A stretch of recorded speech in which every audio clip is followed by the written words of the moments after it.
Paul Wall. Congratulate the party opposite for calling this debate today for the simple reason that it confirms what many of us already know.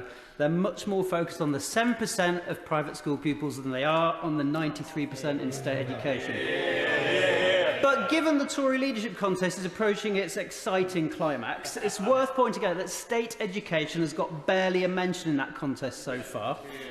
I know it's a minority sport, but we expect better. In the last Tory leadership contest, though, Liz Truss spent her time either criticising her own state school or criticising the Right Honourable Member for Richmond and Northallerton for his time at the £45,000 a year Winchester College. At one point, one of her team said she'll take no lectures in educational standards from an LA-based Goldman Sachs banker who went to a school for the uber elite. Meow, as my immediate predecessor in Rochdale might say. Now, David Cameron famously went to Eton, and indeed it was Michael Gove who attacked the preposterous, he said, preposterous number of his fellow cabinet ministers who'd been to Eton. I'm delighted to say that there are more Labour MPs who went to my own state school, Alder Community School in Rochdale, than went to Eton. My honourable friend, the member for Whitehaven and Workington, and I are both proud of that school tie. Sadly, recent Prime Ministers and even Education Secretaries, I'm sad to say, decided the state sector for which they were responsible were not good enough for themselves.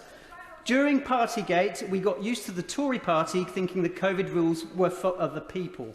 One rule for them, another for the rest of us was their approach. I'm sorry, I won't give away. I haven't got much time. One rule for them, another for the rest of us was their approach back then. Now their approach is one school for the rest of them, another for the rest of us, and that's just as toxic a charge. But the real problem is money. There was a 9% fall in spending per pupil between 2010 and 2020. Worst of all, we've had 14 years of no overall growth in spending per pupil in our schools. A squeeze the IFS said, quotes, without precedent in post-war UK history. So back to that Tory leadership contest. Most of the contenders for that poison chalice have claimed that if elected, they'll restore private school tax breaks.